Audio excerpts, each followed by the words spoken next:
कैलाश वर्मा बगरू विधानसभा क्षेत्र से भाजपा प्रत्याशी के रूप में मैदान में हैं। ऐसे में कैलाश वर्मा को समर्थकों व स्थानीय निवासियों का भारी प्रेम व समर्थन मिल रहा है। बगरू विधानसभा क्षेत्र के आमजन से बातचीत की न्यूज़ प्लस राजस्थान ने।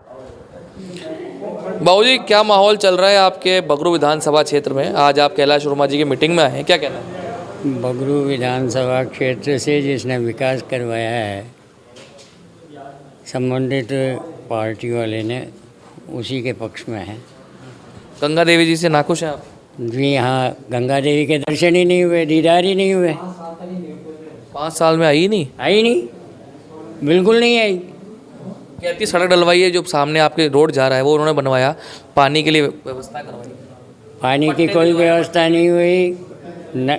नलों में पानी कहाँ है? ये तो कॉलोनी वालों ने जो करके बोरिंग का जो था सैंक्शन शुदा बजट, बोरिंग नहीं बना आज तक। कॉलोनी वालों को कोई जानकारी नहीं कि हाँ साहब यहाँ व्यवस्था हो गई है, ये सड़क कल बनी है। हाँ, ये बताइए आप क्या कह रहे हैं? हाँ बिल्कुल यहीं रहता हूँ जी। क्या विकास हुआ इस 5 साल में कोई विकास नहीं हुआ साहब, बिल्कुल एकदम जो पहले से दुर्गति कर रखी है, एकदम दुर्गति कर रखी है यहाँ की। कुछ भी काम नहीं, कुछ तो हुआ होगा। नहीं, कोई काम नहीं हुआ, एक सिंगल काम नहीं हुआ, सिंगल। इस बार क्या मन बनाया आप? इस बार मन बनाया कि बीजेपी को वोट देना है, कैलाश वर्मा जी को। क्या कह रहे हैं? गंगा देवी तो जब से चुन के गई दीदार ही नहीं हुए उसके, तो भाई हम तो ये दे रहे हैं कि कैलाश वर्मा जी बहुत बढ़िया आदमी है। पिछली बार भी रह गए थे, कोई बात नहीं, लेकिन जो गंगा देवी जो आई है इसने कुछ भी काम नहीं किया। हमारे यहाँ पे सामुदायिक केंद्र बन रहा था, उसको उद्घाटन भी कर दिया था उसने, गंगा देवी ने। मतलब जब ये तैयार हुआ तो उसने बीच में आके कांग्रेस का ऑफिस बना दिया और उसने आके यहाँ पे वो उद्घाटन कर दिया। सर मैं ये कह रहा हूँ, एक तो जो नाला है, सुबह हम लोग मॉर्निंग वॉक में जाते हैं, इतनी भयंकर बदबू आती है, उसकी तरफ किसी का कोई ध्यान नहीं देता है। जबकि लोकल स्थानीय विधायक का ये फर्ज बनता है कि जनता सुकून शांति से रहे। क्या सुकून शांति से रहे कि बदबू में जी रहे? दूसरी बात, अनाधिकृत कब्जे हैं, ध्यान है ही नहीं। दूसरी बात, जनता से संपर्क रहना चाहिए, कंटिन्यू रहना चाहिए। काम हुए नहीं है, जनता से कोई संपर्क नहीं है, राम भरोसे है एरिया। इसलिए हम ये चाहते हैं कि हमारा विधायक ऐसा बने, पढ़ा लिखा हो, योग्य हो, हमारे से संपर्क रखे, दुख सुख में साथ आए, हमारी सुने, ऐसा विधायक हमें चाहिए। और वो सारे हमें कैलाश जी में नज़र आ रहे हैं। इसलिए हम टोटल आसपास की कॉलोनी ने मानस बना लिया है कि भारी बहुमत के साथ हम इनका साथ देंगे। भारतीय जनता पार्टी आनी चाहिए, कैलाश जी वर्मा आने चाहिए, यही हमारा कहना है। मैं तो ये कहना चाहता हूँ कि जो सड़क पे अधिकृत जो निर्माण हो रहे हैं, जो कब्जे कर रहे हैं धार्मिक इस पे इन पे कोई लगाम नहीं लगाना चाहता। राजस्थान का विकास करना है, फर्जी जो है ना, मुफ्त में रोटियाँ बांटते हैं, ये मुफ्त रेवड़ियाँ बांटते हैं, उस पर अंकुश लगे। ऐसी सरकार लगाए जो राजस्थान का विकास करे, और जो ये नहीं है कि जो जनता का पैसा मुफ्त में बांट दे, ऐसी सरकार हमें नहीं चाहिए। इसलिए बीजेपी को जिताना और बीजेपी की सरकार लाड़ी है। क्या कहना है विधायक के बारे में? जो भी विधायक के कार्य में, विधायक जुझारू है, कार्यवर्कर है और युवा। विधायक गंगा देवी जी, गंगा देवी पिछले 5 साल में एक दिन भी यहाँ पे नहीं आई, न कोई उसने विकास कार्य करवाया है। और उसने जो हमारा ये सामुदायिक सेंटर बनाने की घोषणा की थी पूर्व में, उसको उसने ऑफिस बनवा दिया। यहाँ की कुछ उसकी सुविधा नहीं है यहाँ के क्षेत्र के निवासियों को। इस बात को मद्देनजर रखते हुए हम बीजेपी के साथ है। बीजेपी के सभी यहाँ की कॉलोनी ने निश्चय कर लिया कि मतलब अपूर्वभूत सफलता से उसको जिताएंगे। अंकल आप भी किसके साथ हैं? साहब मैं तो गंगा देवी जी के दर्शन एक बार किए थे। वो जब ये सामुदायिक केंद्र का उद्घाटन करने आई थी, सामुदायिक केंद्र के रूप में। उसके बाद उन्होंने दूसरी बार फिर वही आई, तो उसको ये ऑफिस बनाने के लिए, पूरा जोन ऑफिस, हाँ, उसको बनाने के लिए दोबारा गंगा देवी आई, जिन्होंने सामुदायिक केंद्र का उद्घाटन किया।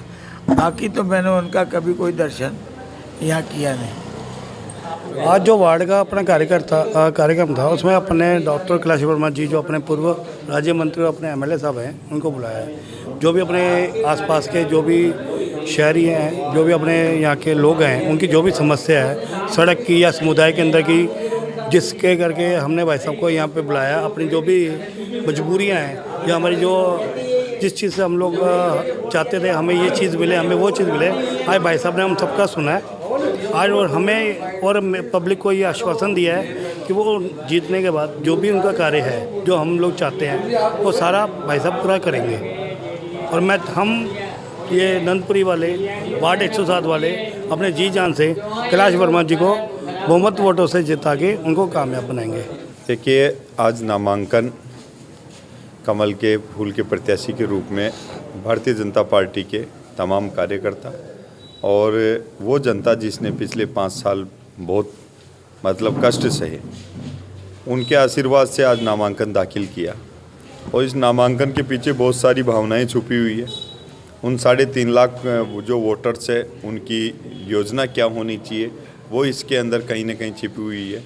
और इस नामांकन के अंदर एक ऐसी भावना भी बगरू की है, जिन लोगों के मन के अंदर एक समावेश है, उनके मन की आवाज़ है कि आने वाले समय के अंदर एक कुछ प्रतिनिधि ऐसा हमारे भारतीय जनता पार्टी के रूप में आए, जो नर सेवा नारायण सेवा समझ के काम करे। आप लोग देख रहे हो ना, ये जो मूर्तियाँ हैं, ये यहाँ की बहुत मजबूत मेजोरिटी है। मैंने इनको राज के अंदर भी देखा, पिछला राज नहीं था जब भी ये लगे रहे, आगे चलते रहे, काम करते रहे। तो कहीं ना कहीं इन लोगों की ताकत है, इनकी भावनाएं हैं, और हम इस भावनाओं को आने वाले समय के अंदर इनकी ताकत के पीछे इतना मजबूत करेंगे ताकि सड़क भी बनेगी, नाली भी बनेगी, और जो यहाँ सामुदायिक नाम के ऊपर राजनीति करते रहे, कभी 80 फीट के ऊपर राजनीति करते रहे। हमारे टाइम की योजनाएं जो हमने नले के अंदर विकास के लिए पैसा सैंक्शन कराया, 4.5 साल आप लोगों ने सुध नहीं ली, और फिर वोट के लिए नाले का काम क्यों, वो उस पर कांग्रेस बीजेपी दोनों चलती थी, बारिश में दिक्कत परेशानी आती थी। आज भी हमारे पास में उसके कागज़ है, आपको मीडिया वाले मांगे तो हम उसको दे सकते हैं। मगर इतनी चीज़ होने के बाद में अगर कोई सरकार, शर्म उनकी आंखों में नहीं है, और फिर ऐसे कहे कि हम रिपीट करेंगे, तो कितनी राजस्थान के लिए शर्मिंदगी की बात है। आपने कानून व्यवस्था को जीरो कर दिया, आपने छोटी छोटी बच्चियों के साथ में दरिंदगी भट्टियों में जला दिया। आपके राज के अंदर साधु संत महात्मा आपकी बिना सुनवाई के आत्मदाह कर लिए। कन्हैयालाल जैसा व्यक्ति का गला काट के आपने उदयपुर के अंदर जिस तरीके के नारे लगाए, एक पेपर के पैसे मांगने जाता व्यक्ति, कोना गोरियान के मनु वैष्णव नाम का व्यक्ति, उसका आपने गला काट दिया। 1 नहीं, 2 नहीं, 3 नहीं, 19 बार राजस्थान के युवाओं के साथ ने आपने गद्दारी की, पेपर लीक किए। इतना काम करने के बाद में भी आपको शर्म नहीं आ रही, और फिर कह रहे हैं हम रिपीट करेंगे। और हम जो घूम रहे हैं ना रात को 10-10, 11-11 बजे, हमने भी तय कर लिया भाई अब की बार ऐसा डिलीट करेंगे कि आप 50 साल तक भारतीय जनता पार्टी नहीं जीतेगी राजस्थान से। इन सब बातों को पूरा करने के लिए हमारी ताकत है, और ये जो पूंजी है हमारी, आज से नहीं, पिछले 5 साल राज्य में देखा, फिर विपक्ष में देखा, जब भी आया, जब चेहरा हमेशा हंसता रहा, खिलता रहा, बोले कोई नहीं, छोटी मोटी जो कमी थी उसको अब की बार पूरा करेंगे। अब की बार हमने ये भी सोच लिया कि पिछली जो कमी थी उसको ब्याज सहित वसूलेंगे, और ब्याज सहित वसूलते हुए इस नंदपुरी आसपास के एरिए के अंदर जो योजनाएं हमारी थी 13 से 18 के बीच में, चाहे वो पाइपलाइन की योजना हो, चाहे सड़क की हो, चाहे सामुदायिक भवन की हो, चाहे इस नाले की हो, चाहे 80 फीट की हो, उसको पूरा भी करेंगे और कार्यकर्ताओं की मजबूती के साथ।